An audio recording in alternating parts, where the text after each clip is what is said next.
Mohon maaf atas segala kekurangan ya buat teman-teman. Buat kelompok lain bisa ditingkatkan lebih bagus lagi. Terima kasih.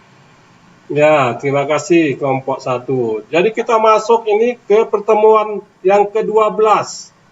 Ya, pertemuan ke-12 ini adalah materi dari kelompok 2. Ya, jadi kelompok 2 akan memberikan suatu kasus ataupun pencerahan bagi kita semua.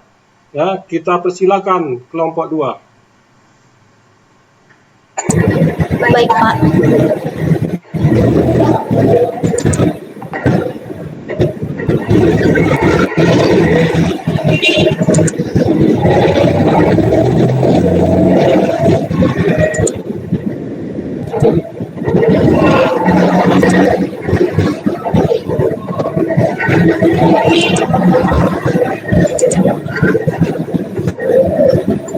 Sebentar ya, Pak ya.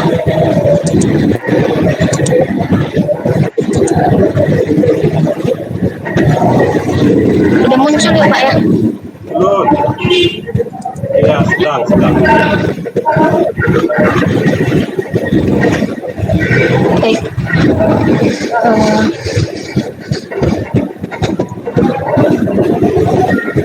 Silakan Bang Iqbal.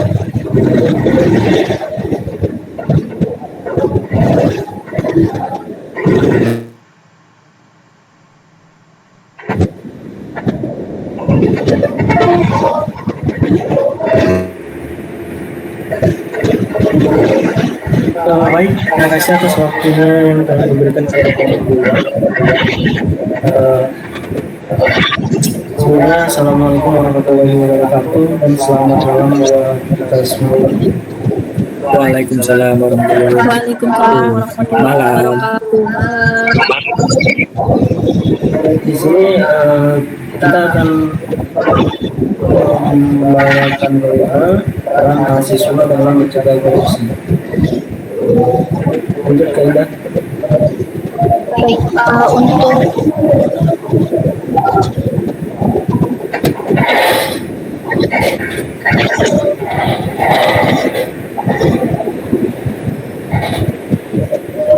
untuk silakan Kak Desti. Ya baik, saya kan Desti dari Desti. Ada arti kata korupsi secara harfiah adalah kebusukan atau keburukan kejahatan berbenturan dengan tidak bermoral penyimpangan dan kebencian. Kalau si Indah soalnya diapakan di upload soalnya Indah. Jangan berlagak dia. Baik, Pak.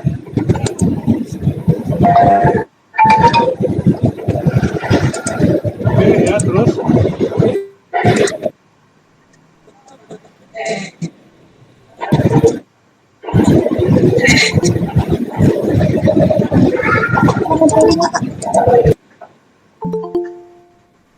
Ya udah tadi terus.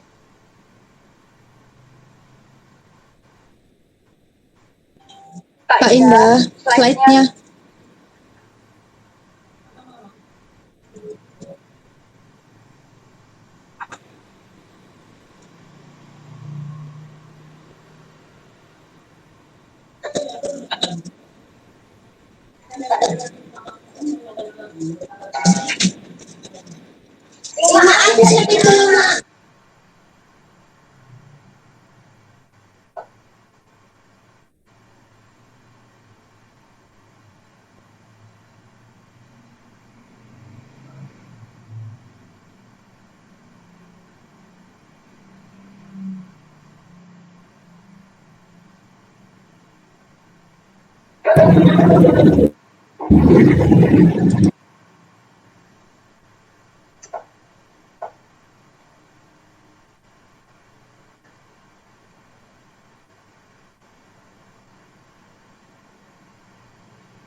Tadi udah bagus tadi. Pak,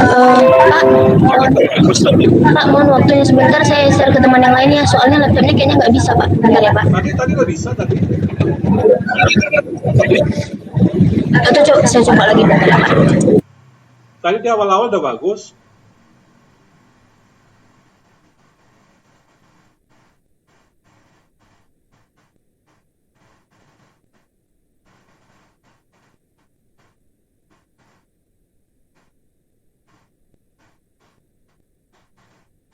Ya, udah bagus. Oke. Oke, baik. Saya jelaskan ulang. Pengertian korupsi. Arti kata korupsi secara harfiah adalah kebusukan, keburukan, kebejatan, ketidakjujuran, dapat disuap, tidak bermoral, penyimpangan dan kesucian. Istilah korupsi yang telah diterima dalam pembendaharaan kata bahasa Indonesia adalah kejahatan, keburukan, dapat disuap, tidak bermoral, kebejatan dan tidak kejujuran. Menurut praseksi hukum, definisi korupsi secara gamblang telah dijelaskan dalam 13 buah pasal dalam Undang-Undang Nomor 31 Tahun 1999, Undang-Undang Nomor 20 Tahun 2001. Maka, menurut praseksi hukum, definisi korupsi secara gamblang telah dijelaskan 13 buah pasal, yaitu berdasarkan pasal-pasal tersebut, korupsi dirumuskan ke dalam 30 bentuk atau jenis tindakan pidana korupsi. Pasal-pasal tersebut menerangkan secara terperinci mengenai perbuatan yang bisa dikenakan pidana penjara atau karena korupsi.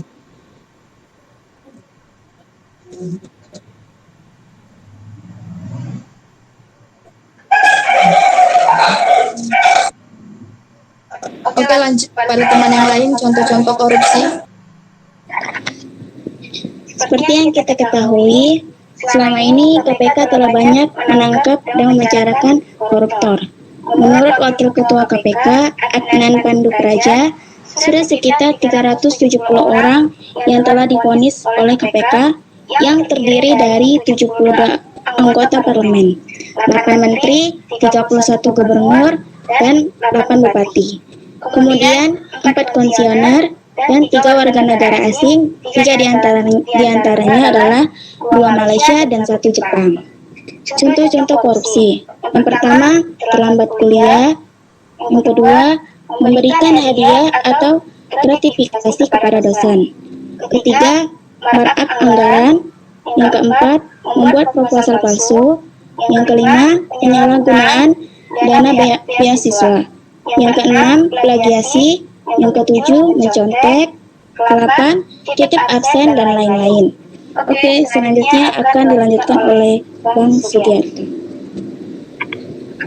Faktor terjadinya korupsi terbagi dari 4, yaitu 1 politik, ekonomi, yang ketiga hukum, dan keempat faktor interpersonal.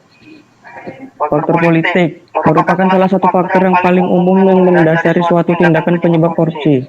Tindakan korupsi berupa suap atau yang biasa kita kenal sebagai tindakan sogok-menyogok sangat sering terjadi. Korupsi suap biasa terjadi untuk kepentingan khusus seperti suap untuk naik jabatan, suap untuk menutupi sesuatu. Faktor ekonomi, desakan ekonomi membuat orang yang merasa gajinya kurang mencukupi melalui korupsi. Tindakan yang dilakukan biasanya berupa pencurian uang negara atau uang rakyat. Korupsi yang dilandasi oleh faktor ekonomi inilah yang membuat negara kita tak kunjung maju, karena uang yang seharusnya digunakan untuk pembangunan dan kesejahteraan rakyat justru digunakan untuk kepentingan pribadi. Mirisnya, mengambil uang negara cukup mudah dilakukan karena kurangnya pengawasan pemerintah. Hukuman yang diberikan kepada para pencuri uang negara pun tidak setimpal dengan kesengsaraan yang mereka sebabkan. Oke, baik, bisa dilanjut dengan Bang Iqbal. Oke, terima kasih Bang. Faktor yang ketiga yaitu faktor hukum. Tindakan korupsi berupa penolakan penegak hukum juga sangat umum terjadi di Indonesia. Dengan tujuan meringankan bahkan menghapus hukuman, melegalkan yang ilegal untuk mengubah atau meniadakan suatu peraturan. Korupsi suap hukum bukan hal yang jarang terjadi. Kemudahan melakukan suap hukum yang terjadi di Indonesia menggambarkan betapa lemahnya penegakan hukum di negara ini.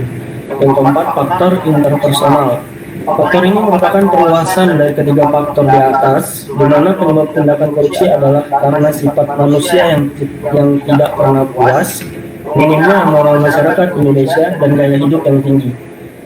Kasus korupsi di Indonesia mencapai tingkat yang memprihatinkan, namun seiring berjalannya waktu,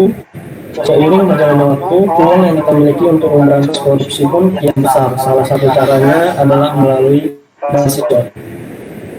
Dan untuk selanjutnya Kak Asnika.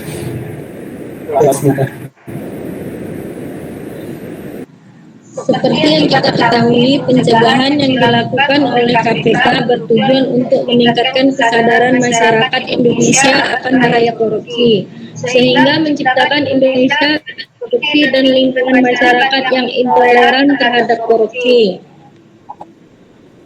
Tujuan gerakan pencegahan korupsi adalah mendorong, mengawal dan mengawasi pengelolaan sumber daya negara sehingga tidak diselewengkan, melayani akumulasi modal kelompok bisnis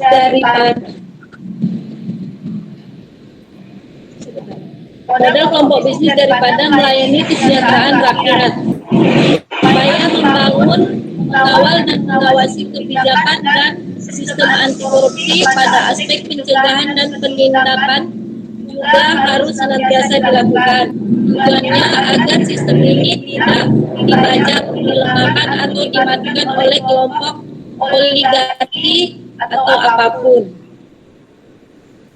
Indonesia telah melakukan berbagai upaya memerangi korupsi. Lembaga penegak hukum seperti Komisi Pemberantasan Korupsi, Kejaksaan RI, dan Kepolisian RI telah banyak menyeret pelaku korupsi ke penjara. Bahkan kerugian negara karena korupsi juga telah diselamatkan. Selain itu, berbagai kebijakan dan anggaran untuk pencegahan korupsi telah digulirkan. Semua celah korupsi telah diupayakan ditutup seketat mungkin. Terima kasih.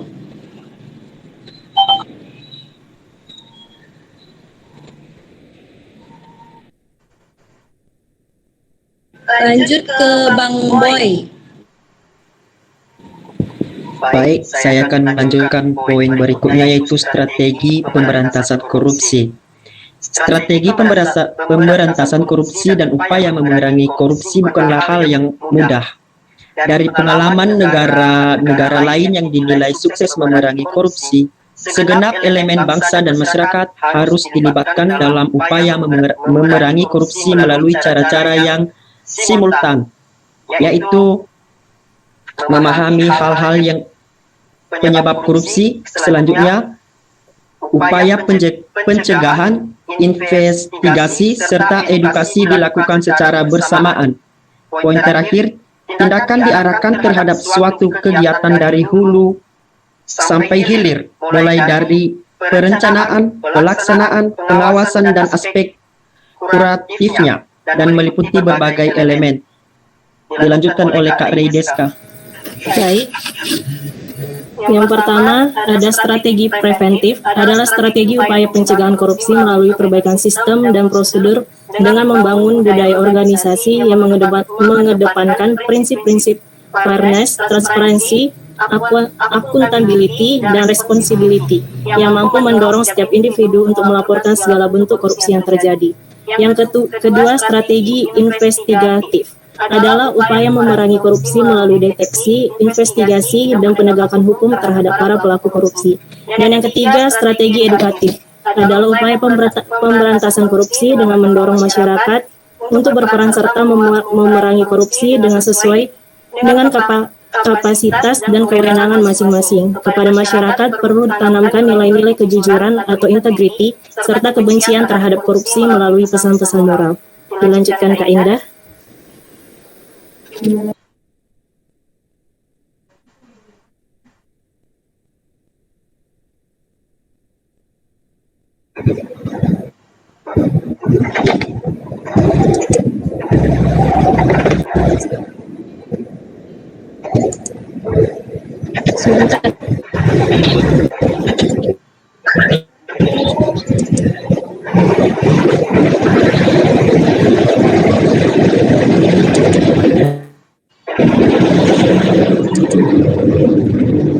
Bentar ya Pak jaringannya.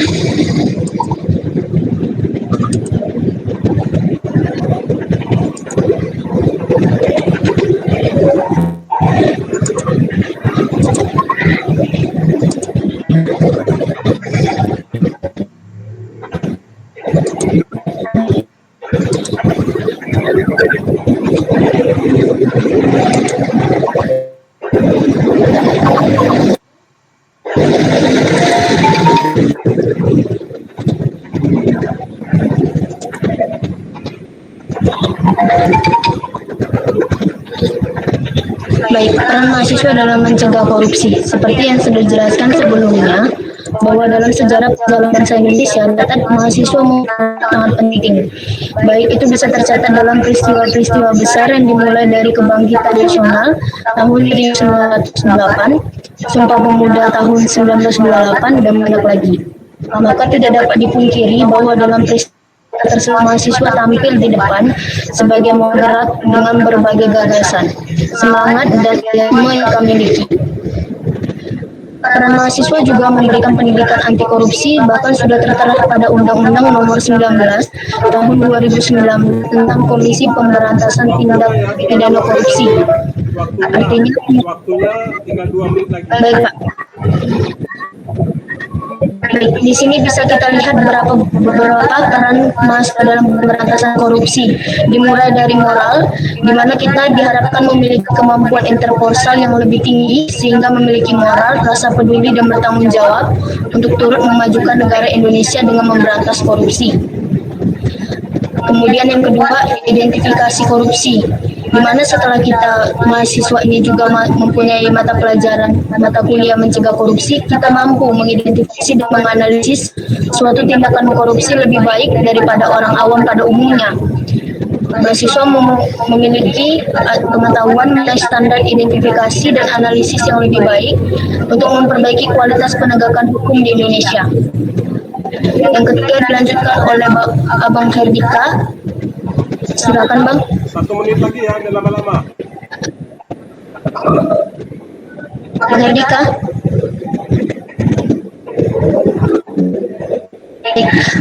Pelaporan seorang mahasiswa mengidentifikasikan adanya tindakan korupsi oleh suatu entitas cenderung berhasil melapor tindakan tersebut kepada pemerintah, sehingga suaranya lebih didengar oleh pemerintah dan mampu menekan pemerintah. Kemudian generasi masa depan. Ketika mahasiswa mampu memiliki moralitas yang tinggi dan memiliki kemampuan interpersonal yang tinggi, dapat menggantikan generasi yang lebih baik lagi. Sehingga dengan adanya edukasi dan mata kuliah anti korupsi bukan hanya untuk memperoleh ilmu, namun juga mendapatkan kemampuan interpersonal dan moralitas yang lebih baik. Kesimpulan dan saran akan disampaikan oleh Kak Aulia, dipersilakan.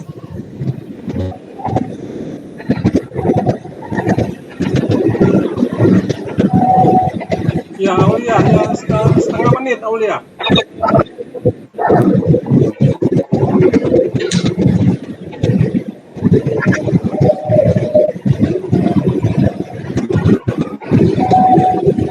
Baik, sepertinya Kak Aulia jaringannya tidak baik. Kesimpulan dan sarannya, dengan kekuatan yang dimiliki oleh mahasiswa berupa semangat dalam menyuarakan dan memperjuangkan nilai-nilai kebenaran serta keberanian dalam menentang segala tindak korupsi, mahasiswa menempati posisi paling tinggi dengan pemberantasan korupsi. Kekuatan ini bagaikan pisau yang bermata dua, di mana mahasiswa mampu mendorong dan menggerakkan masyarakat untuk bertindak tegas atas ketidakadilan sistem, termasuk di dalamnya tindakan penyelewengan jabatan dan korupsi. Sedangkan di sisi lain, mahasiswa merupakan faktor penekan bagi penegakan hukum. Sudah habis waktunya, tanya jawab. Baik.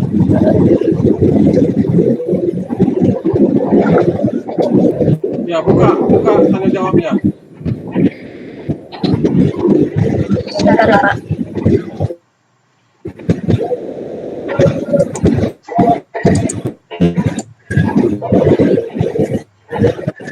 Baik, sekian presentasi dari kelompok 2. Ada yang ingin mengatakan, teman-teman?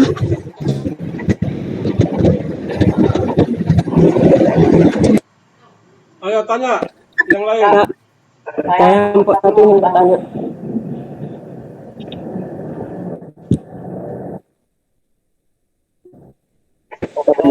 Dipersilakan, teman. Saya Andrian dari kelompok 1. Jika Pak KPK dan Menteri Keuangan korupsi dan Menteri Keuangan korupsi dan Anda sebagai caranya, apa yang Anda lakukan, dan Anda juga terlibat dalam tersebut, tetapi Anda tidak tahu apa. Terima kasih.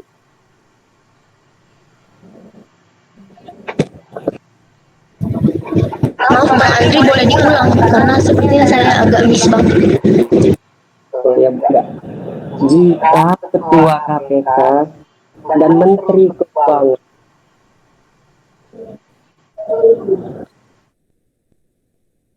dan Menteri Keuangan korupsi, Anda sebagai pengacaranya, apa yang Anda lakukan? Dan Anda juga terlibat dalam tersebut, tetapi Anda tidak tahu apa-apa tentang korupsi tersebut. Terima kasih. Saya bantu jawab ya Bang Andrian ya.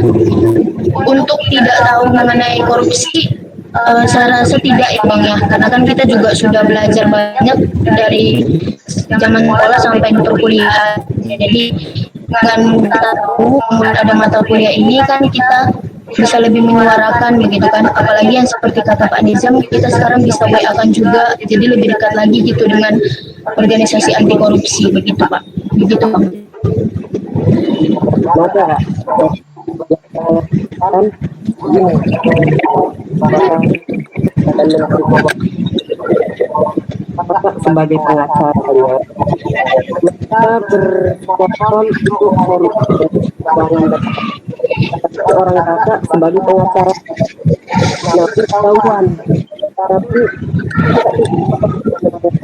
tetapi kakak terlibat tersebut.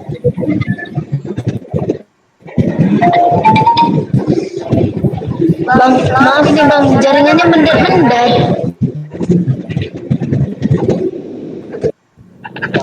Baik, saya ulangin terakhir kali, Kak. Jika Ketua KPK dan Menteri Keuangan korupsi, Anda sebagai pengacaranya, apa yang Anda lakukan? Dan Anda juga terlibat dalam kasus tersebut, tetapi sebagai pengacaranya tidak tahu bahwa KPK dan Menteri Keuangan itu korupsi, tapi orang kakak terlibat dalam kasus tersebut. Apa yang dan sebagainya. Saya sebagai pengacaranya terlibat begitu ya. Tapi orang kakak tidak tahu kalau bahwa KPK sama kalian korupsi, tapi kakak pengacara orang itu. Saya rasa Bang, sebelum saya ngambil job saya sebagai pengacara, saya pasti mempelajari lebih dahulu lah begitu kan, bagaimana klien saya, bagaimana lawan klien saya begitu kan. Jadi kan kalau mau korupsi dari awal dan saya tahu, saya tidak akan ngambil job pengacara itu, karena kan yang namanya pengacara memang kita harus jujur begitu Bang.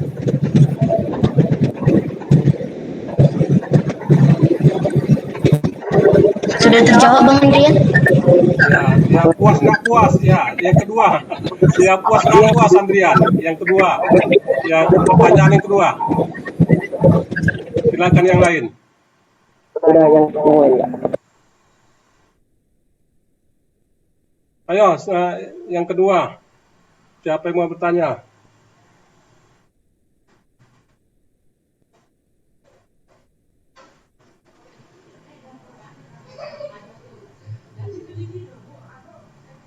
Ayo dong, satu lagi.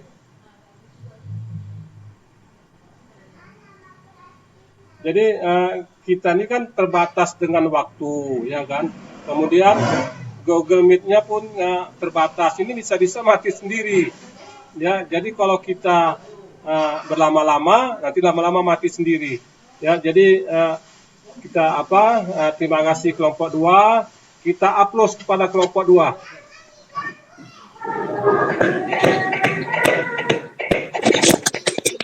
Ya. Jadi dalam kelompok 2 menyajikannya terlalu luas, ya tidak fokus kemana-mana ceritanya. Ya, jadi kita nggak melihat yang dibahas tadi judulnya kan peran mahasiswa, tapi kemana-mana lari ceritanya. Ya, jadi agak-agak teman-teman apapun kita di sini susah mau nanya kayak apa. Dia nggak fokus. Nah, jadi agak-agak lari kemana-mana dia. Kalau di yang pertama tadi, kelompok 1 tadi lumayan bagus. Dia hanya fokus ke kasus Joko Chandra. Ya, hanya fokus ke situ dia. Cuman dia kelompok 1 itu kepleset yang menyatakan bahwa kelompok Joko Chandra tadi kasusnya akan membuat perlambatan pertumbuhan ekonomi. Ya, paling itu. Tapi kalau yang kelompok kedua ini nggak fokus. Ya, terlalu banyak dia. Ya, jadi untuk nanti kelompok 3, 4 dan 5 ini yang fokus dia. Nggak usah banyak-banyak apanya. Persentasenya 5 cukup, 6 cukup, ya. Tapi dia fokus kemana larinya dan itu yang dibahas. Ya. Ya, anak bapak semua, ya saya rasa ini bentar lagi mati, ini udah hampir 1 jam kita ini, ya, dari mulai awal tadi. Ya, terima kasih kelompok 1 dan kelompok 2. Kita akhiri pertemuan ini, kita tutup. Assalamualaikum warahmatullahi wabarakatuh. Waalaikumsalam warahmatullahi wabarakatuh. Dan selamat malam. Bapak semua.